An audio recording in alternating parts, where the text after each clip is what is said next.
तो दोस्तों आपका हार्दिक स्वागत है फिर से एक नई वीडियो के अंदर। जो आप मेरे पीछे देख सकते हो ये आलू बुखारा का बाग है जो मैं हूँ लाडवा में, जो कि कुरुक्षेत्र के अंदर है, कुरुक्षेत्र हरियाणा के अंदर है। इसकी जो कटिंग है इसके बारे में आज आपको जानकारी मिलेगी। अब आपको अगर रैंडम कटर दे दिया जाए, ये लो जी काटो आलू बुखारा, क्या काटेंगे? जो हाथ में आ जाएगा। ठीक है, ये छोटी छोटी टहनियाँ सब निकाल देंगे। जो ठीक है ना। ये जो छोटे छोटे सब दिख रहे हैं ना, ये गंदे लग रहे हैं जो। और कौन सी निकालेंगे जी, और बताओ? ये वाली सर ये निकाल देंगे, ठीक है। 50% पे विनोद जी ने बोला ये छोटी छोटी बड़ी गंदी दिख रही है, ये भी निकाल दें। यही फल है सर, यही तो ठीक है जी, ये बोला इन्होंने, ठीक है। अब हमको क्या करना पड़ता है, आलू बुखारा में भी सेम कॉन्सेप्ट है। जो छोटी 1 ईयर की आपकी ब्रांच डेवलप होगी, यही छोटी छोटी ब्रांचें जो 1 ईयर की सूट डेवलप होगी, इसी में आपको क्या लगेगा? फल लगेगा, ठीक है जी। अब आपको ये जितनी छोटी शाखाएं दिख रही हैं आपको, यही क्या है, ये फल देने वाली शाखाएं हैं।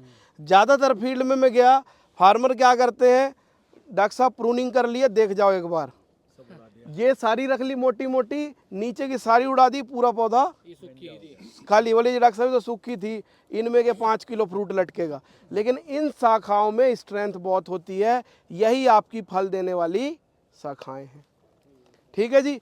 इस तरह की अगर आपको ये छोटी शाखाएं बन गई, इनको तो कोई कट देने का कोई खास ज़रूरत नहीं है। लेकिन इस तरह की अगर कोई ब्रांचेस बड़ी हो गई डेवलप, तो उसमें आप 50% कट लगा सकते हो, जिससे आपका क्रॉप भी मेंटेन रहे और नेक्स्ट ईयर की ग्रोथ भी।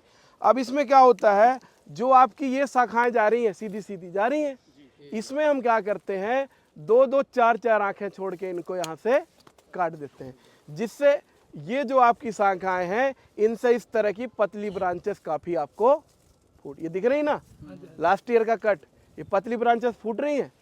तो ये अगर बहुत ज़्यादा ग्रोथ में, तो इनको भी ऊपर से थोड़ा थोड़ा इंडक्शन कट दे सकते हैं, ठीक है जी। क्या फ्लावरिंग आएगी या fruit? फ्लावरिंग आएगी, फ्रूट भी आएगा इस पे भी इस पे भी। यही आपकी जो ब्रांच है, जो 1 साल पुरानी आपको निकली हुई है, वो आपको क्या देगी? फल देगी। अब ये जो सीधे लंबी आंखें हैं, इनको अगर 2-2 4 आंखें छोड़ के आप काटोगे, तो ये ज़्यादा से ज़्यादा क्या फोड़ेंगी? इस तरह की बारीक ब्रांचेस, जो हमको आगे के लिए क्या अच्छा प्रोडक्शन देंगी। क्लियर है जी। तो घर जाके कोई भी इस तरह की छोटी ब्रांचेस वो सारी रिटेन रखनी है, और ये वाली आपको 2-2 4-4 आंखें छोड़ के कट कर देनी। क्लियर है जी। ये जो ब्रांचेज है, ठीक है। उसके बाद आ जाती है आड़ू में, आपको इस तरह की काफ़ी ब्रांचेस निकलती हैं। आड़ू में ये ज़्यादा समस्या है, ठीक है। तो इस तरह की जो इस कलर से अलग कोई भी ब्रांच दिख रही है, उसको हमने बेस से हटा देना, ठीक है जी। ये चीज़ डन, क्योंकि ओपन सेंटर भी तो रखना है। हमने स्टार्टिंग से ओपन सेंटर की वो लेके चली थी ना, कि ओपन सेंटर करना है, बाकी सारी सब ओपन सेंटर का जो कॉन्सेप्ट है कि बीच का है। नहीं जी, मैं बता रहा हूँ ये वाली कौन सी, हाँ ये कटेंगी, ये तो काफ़ी, इस पे तो कोई प्रोडक्शन है, हालांकि उसमें छोटी वो है ना, आंखें बन रही हैं, बट क्या है, ये पूरा एरिया तो हमारा खराब हो रहा। दूसरी चीज, ओपन सेंटर की हमने जो परिकल्पना लेके चली थी, वो तो जीरो हो जाएगी ना। तो हमने ये वाला जो सिस्टम हो क्या रखना है, खाली अब इस प्लांट में देखो आप, लाइट पहुंचने की कहीं किसी किसी कोने में दिक्कत है क्या? प्रॉपर ओपन सेंटर है, बीच वाला हमने नहीं बढ़ने दिया, सिर्फ साइड की ही ब्रांचेस हमने मेंटेन करी, ठीक है जी। अब मान लो सेम ये टहना, ये आपको दिख रहा है, यहाँ से ना कटा होता, यहाँ से कटा होगा, तो हाइट आपकी डिस्टर्ब होती कि नहीं होती? तो जी अब ये कहाँ से काट दिया? यहाँ से। स्टार्टिंग से अगर ये मेंटेन यहाँ से होता, तो एक घेरा हमको और मिलता, और प्लांट की हाइट और नीचे होती। क्लियर है? इसमें कोई कंफ्यूजन है? इसमें भी सतलुज पर्पल के साथ काला अमृतसरी एज ए पॉलिनाइजर लगता है। कॉन्सेप्ट सेम है जो आपको एप्पल वाला मैंने बताया। ये पॉलिनाइजर के तौर पे कोई ऐसा नहीं है पूरे खेत में खजूर के जैसे 2 पौधे 4 पौधे लगाने हैं। टोटल पौधे का 30% पॉलिनाइजर लगाना है, तब आपका 70% में प्रोडक्शन अच्छा आएगा। लगाने का प्रोसेस क्या होता है, किसी लाइन का दूसरा तीसरा आपका इस तरह से रैंडम पूरे फील्ड में लगा देना, जिससे एक पौधा कम से कम 3 से 4 पौधों के संपर्क में आए। क्लियर है? बाद एक होना जरूरी है। 2 के बाद 1 लगा दो, 3 किसी में 3 के बाद 1 लगा दो, ये भी आप आपका पैटर्न। 1 एकड़ अगर हम 6x3 की स्पेसिंग लेते हैं तो हमको लगभग 200 पौधे 220 पौधे की गिनती आती है। ठीक है, 220 पौधे में अगर हम चारों तरफ से बाउंड्री में जगह छोड़ते हैं तो लगभग मोटा मोटा 200 पौधे पर एकड़ आपका आ जाते हैं। हमेशा आपका ये जो है 6x3 की स्पेसिंग रखेंगे तो आपको फ़ायदा रहेगा, बीच का स्पेस भी अच्छा हो जाता है और आपका ये कैनोपी मैनेजमेंट भी प्रॉपर हो जाती है। ठीक है, पौधे से पौधा 3 मीटर 6x3 मीटर, वैसे 10 फुट बाय 20 फुट वाली। ठीक है जी, इससे क्या है ओपन सेंटर में तो ये रखनी पड़ती है क्योंकि हमको कैनोपी क्या लेनी है, चौड़ी लेनी है और साइड में लेनी है। आलू बुखारा में सर ये दिक्कत है, फ्रूट वाली दिक्कत है, बहुत ज़्यादा आती है, नीचे पड़ जाता है ये एकदम।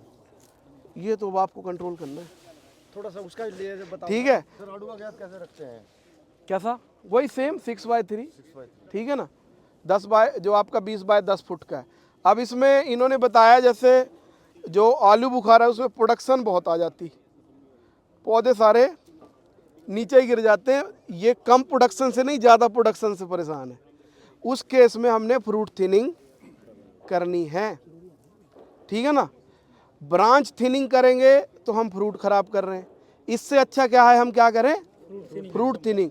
जब आपका फ्रूट एकदम मटर के साइज का हो, ठीक है ना, उस स्टेज में आपने क्या करना है, थिनिंग करनी है। कुछ फ्रूट आप क्या करें, हटा दें जिससे उस ब्रांच का लोड कम हो जाए। क्योंकि मैं ये नहीं कहूँगा अब इतना गुच्छा ये ब्रांचेस का है तो गुच्छे हटा दो, क्योंकि ये तो ब्रांच आगे तक के लिए प्रोडक्शन देने वाली ब्रांचेस है ना, तो ये गुच्छा हटाने का कोई फ़ायदा नहीं है।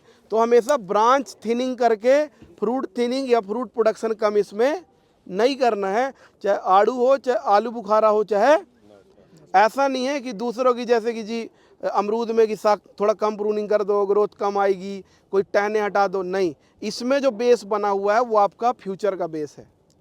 तो जब भी आप इसमें प्रोडक्शन कम चाहते हैं, फ्रूट कम चाहते हैं या तो लोड कम करना चाहते हैं, तो फ्रूट लोड जो आपका एक लोड तो आपने पहले कम कर दिया जब नॉर्मल आपने कटिंग करी कि आपकी शाखा 1-2 फुट की थी, 50% वही रिड्यूस कर दिया। तब भी आपको लगता है कि क्रॉप लोड काफ़ी ज़्यादा हो गया तो फिर आप फ्रूट थिनिंग की तरफ जाएं। ठीक है, अब फ्रूट थिनिंग में हम क्या करते हैं, तो जनरली हम क्या करते हैं, जो एक आइडिया के लिए बताते हैं। मान लीजिए इसमें तो स्ट्रिक्टली आपकी क्या होगी, फ्रूट थिनिंग ही होगी। आड़ू में थोड़ा सा शाखाएं क्या होती हैं, लंबी लंबी हो जाती हैं, देखा होगा आपने वहाँ। तो आड़ू में क्या करते हैं हम, इस तरह से हाथ रखते हैं ब्रांच में। मान लो ये इतनी लंबी ब्रांच है, इसमें सब में फ्रूट आएगा तो फ्रूट क्वालिटी क्या रह जाएगी, कम रह जाएगी। तो हम इस तरह से हाथ रखते हैं, यहाँ का फ्रूट रखेंगे और यहाँ का, ठीक है जी।